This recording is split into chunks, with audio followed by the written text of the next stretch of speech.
Okay, NT8 on the porch.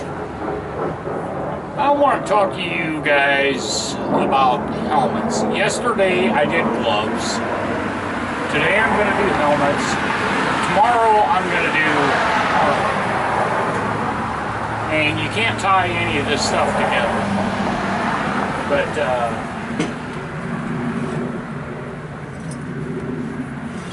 just for ease of showing you what's inside the helmet, because they're all the same. Shoe birth might have harder penetration, where it's harder to penetrate. It may have a bit more foam, but it's not going to help you.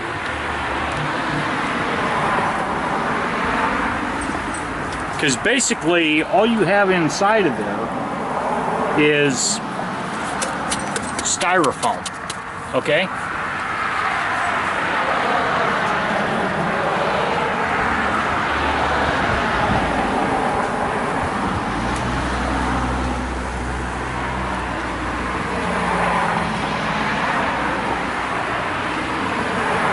Now fortunately, I am a Nebraska football fan. So I have access to a lot of interesting videos, and that's coming up, and I pray that you take the time to watch this video that shows an impact from, say, a football player with a helmet on, soccer player, basketball player.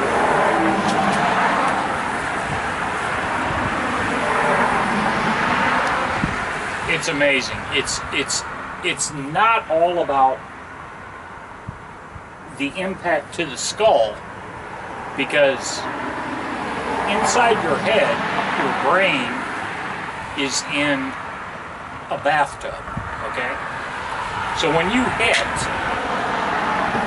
your brain continues to move, and it hits the inside of your skull, whether it's in the front, the back, rotational.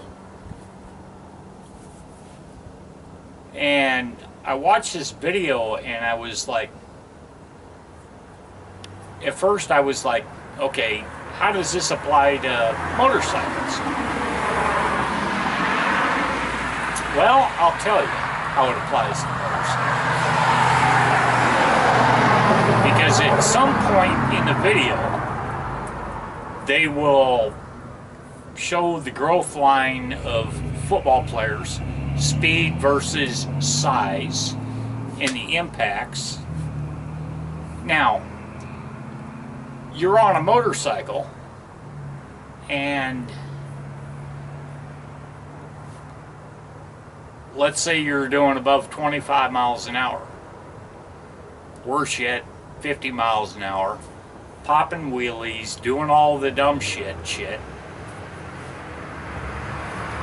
And you lose control and you hit the ground at whatever speed.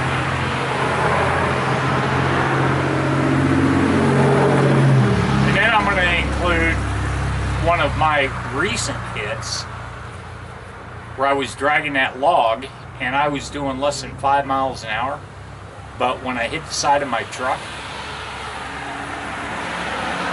it stunned me for a minute. It did. And now I know why. So, basically all I want you to do is please take the time to watch this video and think. And honest to God, the slower you can ride, the better off you're going to be. Because you can only take so many traumatic brain injuries, which is what it boils down to. And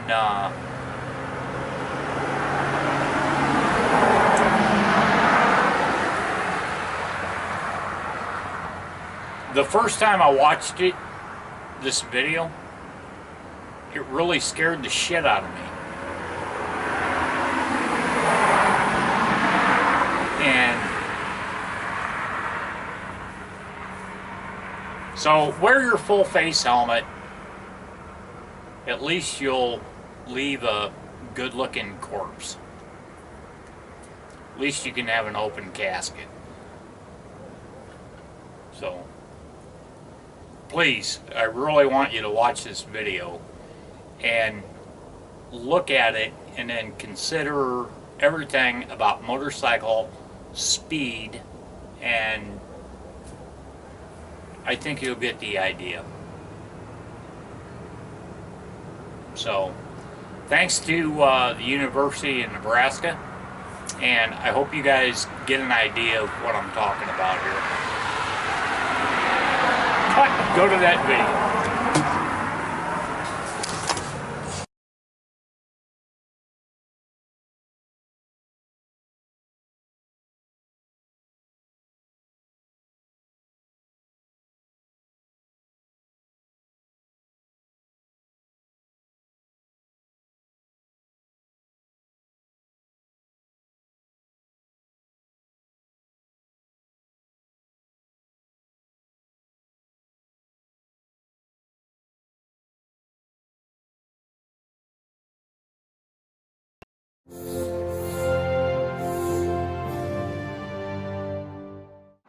Only 4:24 to go in the half, so if they could somehow get down the field and get points on this drive, pretty much take up the half.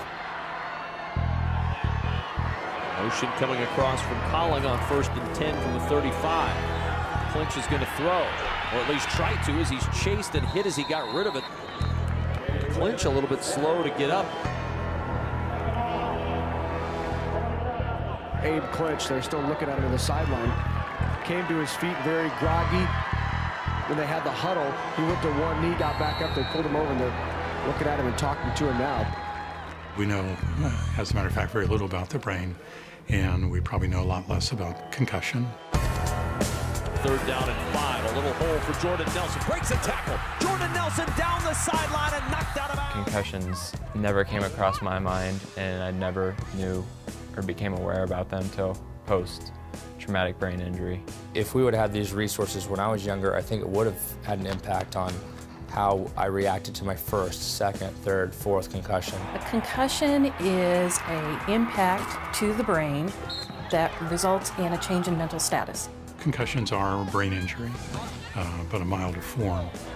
They don't just affect a football player or a basketball player. It affects absolutely everyone. We don't have a uniform definition, and it's hard to measure still the forces and the cumulative forces, and how does that translate to trauma in the brain. I think that just the continued awareness and exploration of those issues hopefully will put us in a position where we can be more preventative. It's just putting a bunch of really smart people together in a facility that's set up for collaboration, and let's see what we can do. We're very uniquely positioned in the state of Nebraska to have some of the very best and most talented researchers here with interest in this area, facilities that are phenomenal. And so if we can get the research to really figure out why we're seeing what we're seeing and then provide the best possible treatment, that's a fantastic boost for the nation, but especially for Nebraskans who are here. Backed up near the goal line. Smith under center, turns, hands it off to Morris. I had never had a concussion growing up that I knew of. You know, I was always the one maybe giving other people concussions. But when I got to Nebraska, the players are much bigger, and that's where the concussions started. Blake Lawrence, number 40, a former linebacker at Nebraska, never thought much about concussions. He managed to make it to college without receiving one. That changed in 2008 when Blake received a hit unlike any other. My first concussion was in spring practice. I was going to tackle a running back, and it was a big hit. Helmets hit, and then my helmet hit the ground. I wasn't knocked out. I just felt off. Something felt off in my brain. And I went back to the huddle. When the play came in from the sidelines, I didn't know what the play was. I actually couldn't even tell you who the coach was. I was not aware that I was concussed. I just was trying to play football, but my brain wasn't working. Many athletes don't realize they have received a concussion. As these types of injuries have become more prevalent, education is key to making sure players understand some hits are different than others. A concussion is some injury to the brain. We think the mechanism that produces it is mainly whiplash. So this rapid movement of the head back and forth or to the side that perhaps is stretching some of the white matter tracts in the brain, and that loses some communication between different brain areas. Doctors who study concussions are of the opinion, at least some of them are, that there's a difference in whether you hit a guy straight on or whether you cause a rotational acceleration. So the question is, which is worse? It's a little unclear at this point. During linear acceleration, the head's forward motion is stopped by a direct impact. Inside, the brain keeps moving, crashing into the skull. A lateral impact, like a cross punch in boxing, can cause rotational acceleration where the brain spins on its axis. There are a number of symptoms. That's usually the way we recognize a concussion has occurred. And the symptoms are things like dizziness, disorientation, memory loss, lack of awareness of where one is in time, problems in concentrating, sleep disturbances, and headaches. The common practice for dealing with concussion is rest. It's rest from academics, rest from the activities themselves. And the key is how long is the rest. The most important thing is early education and prevention of re-injury. So making sure that those athletes are not returned to play too soon so that they're at high risk for re-injury, that they get some time to rest and relax, probably stay away from screen time so we really minimize like TV, computers, and texting as much as we can in those first few days, and just allow the brain some time to rest. And then we ease them back in. First academics, return to learn comes first, and then into play in terms of things that are higher risk for a potential other injury. Most symptoms disappear within 1 to 2 weeks. Some may persist up to 6 weeks. In a relatively small number of cases, they persist much longer. The general notion is that once the symptoms have disappeared, the brain is back to being normal. Players with a concussion are more susceptible to receiving another, especially within a 10-day window from the initial injury. A rapid succession of concussions is called second impact syndrome. Second impact syndrome is exactly the idea of that 1 + 1 doesn't equal 2. So there's something about the brain that seems to be more vulnerable to a second injury occurring too soon. Data on sports-related concussions shows that football has the greatest number of concussion incidences than all other sports combined. I wasn't scared after my first concussion.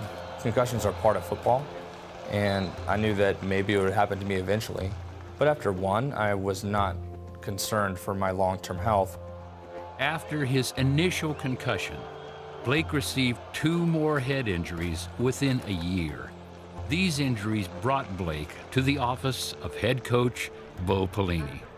And I didn't know what it'd be about, because still at this point, after 3 concussions in a year, I didn't think it was a big deal. People get concussions, you continue to play. So when I walked into Coach Bo's office after my 3rd concussion, he told me that if I was his son, he would never let me play football again. And I didn't know what to say to that.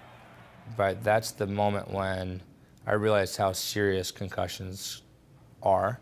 As he began to learn the severity of multiple concussions, Blake issued a personal ultimatum.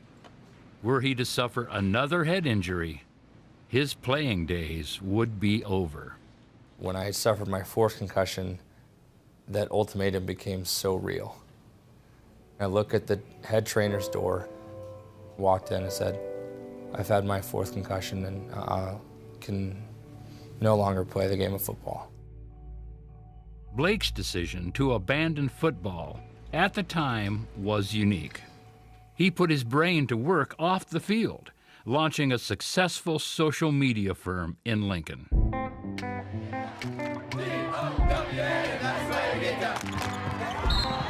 blocking foul called on Lover. Lover hit the floor hard. Sports-related concussions have been on the rise over the last 10 years. Today's research is helping identify more injuries. One big factor in the rise of concussions is the growing size of athletes. We're doing a much better job of training everyone to watch for this. So the coaches, the trainers, the parents, all of us are looking for it. But at the same time, we know kids are getting bigger and faster. They're training year-round, they're conditioning. If you look at, take for an example, NFL lineman weight over the last 100 years, it's basically gone from 200 pounds to 320 pounds on average. Players are getting bigger. If you look at their speed has increased by roughly 10 to 15%. When you put those two together, you get about a doubling of the amount of energy on any given play. The National Football League's public legal battle is putting a spotlight on concussions. In 2014, the NFL and more than 4,500 former players reached a settlement in a case that alleged the NFL withheld information on the dangers of concussions. The NCAA also recently settled a lawsuit regarding concussions by creating a fund to diagnose current and former college players to determine if they've suffered these head injuries. As these high-profile cases keep concussions in the headlines, new research and policies designed to protect athletes are on the horizon. The University of Nebraska-Lincoln is preparing to lead the way in concussion research. In 2011, the university began work on a $63.5 million expansion of Memorial Stadium.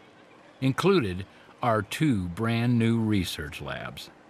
In looking at it, we realized that we had some potential space over here. And so we realized that research on the brain, particularly concussion research, was going to become more and more important.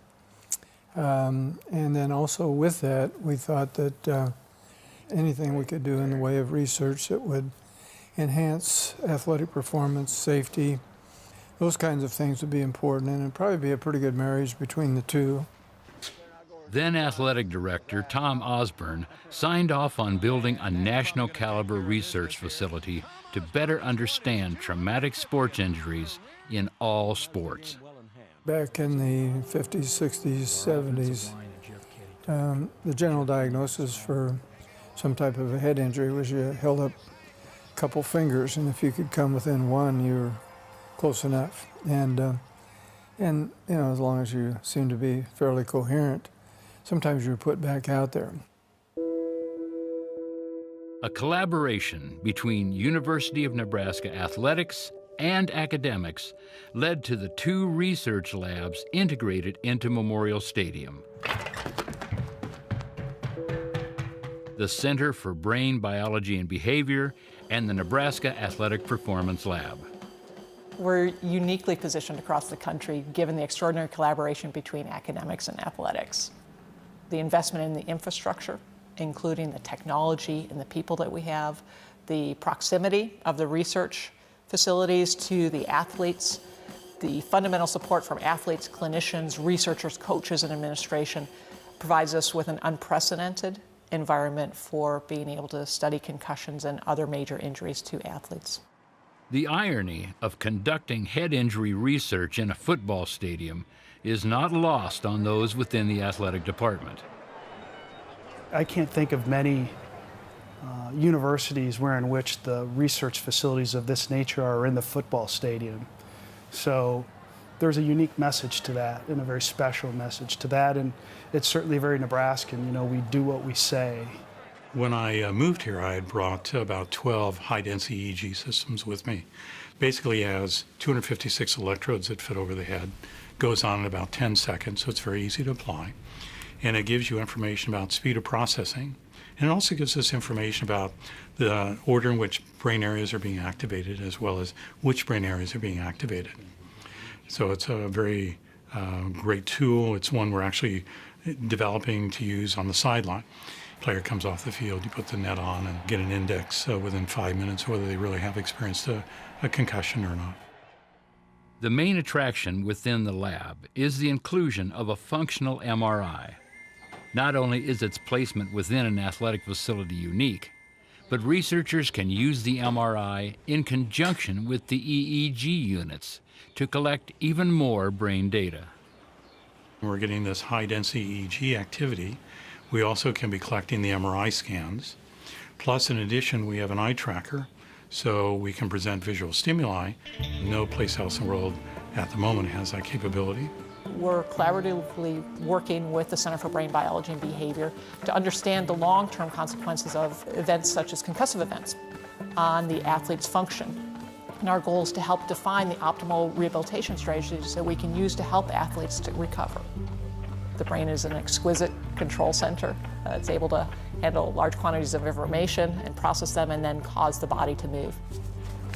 One of our areas of expertise is studying how the body is moving. Using our biomechanical equipment, we can understand the output of the brain on the body's movement abilities. That creates a wonderful opportunity for collaboration because Dennis is able to understand the intricacies of the signal processing within the brain, and we see the peripheral output of that.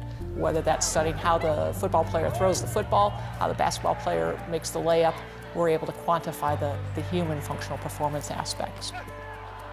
We don't have a uniform definition on what is a concussive event and how does that translate to trauma in the brain.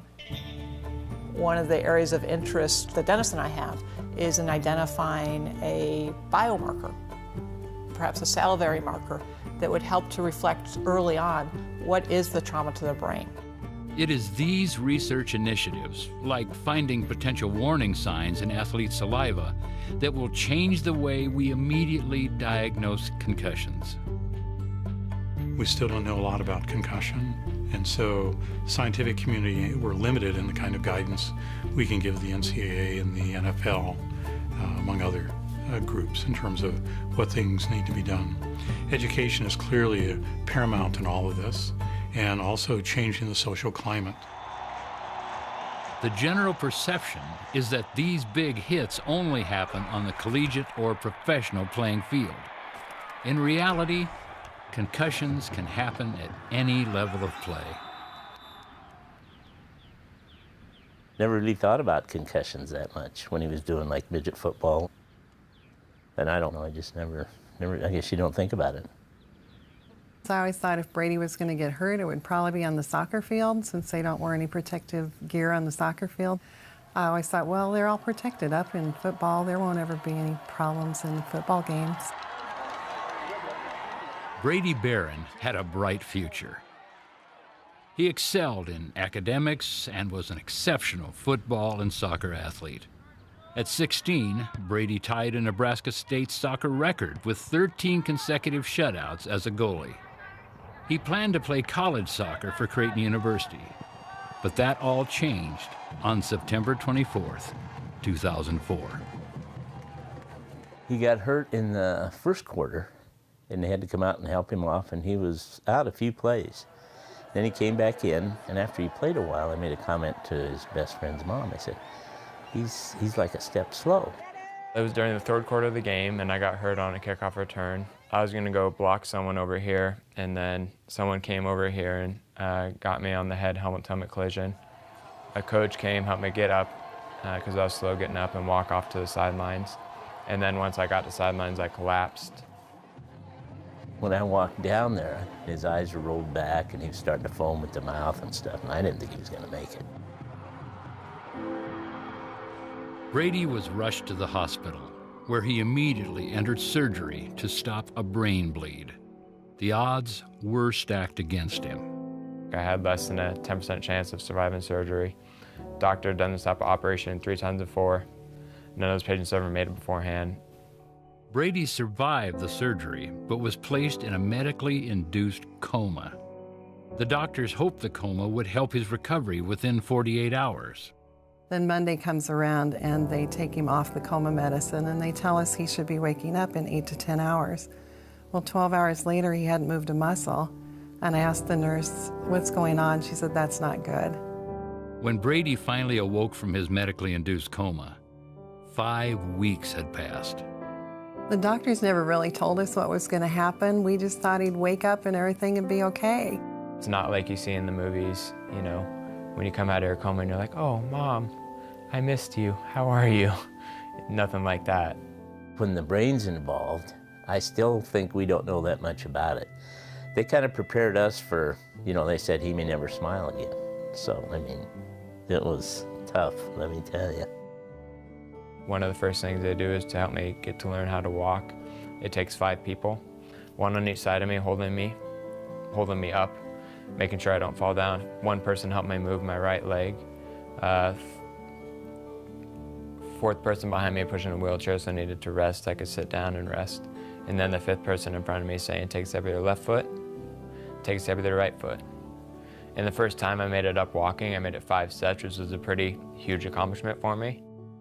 The rehabilitation process was long. Brady's drive to overcome the challenges ahead surprised his doctors.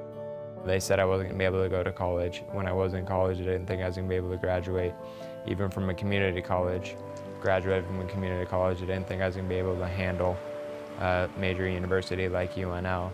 Graduated from UNL and then have held, you know, 2 different full-time jobs while being married, and it's just been, yeah, just showing people what the human body can do and what a strong spirit can do is something that I enjoy doing. As Brady's condition improved, positive change starts to improve protection for all youth athletes across the state. Back in 2011, I was approached by a representative of the NFL who was interested in passing a bill that would address concussions as a result of sports injuries. Senator Lathrop introduced the Nebraska Concussion Awareness Act. Brady Barron and Blake Lawrence helped legislatures to push the bill into law. Nebraska became the 13th state to pass such a bill. Now, every state has a similar law for youth athletes. It has 2 components. The first is to identify the student athlete that suffered a concussion and then take them out of the game. And then we have a process for having them evaluated, getting them cleared to return to action, and when they can, then they go back to play sports. So that's the first and maybe the primary piece. The second would be education. The Nebraska Concussion Awareness Act specified that education must be provided on an annual basis to parents and coaches within the school systems and within other youth sports organizations.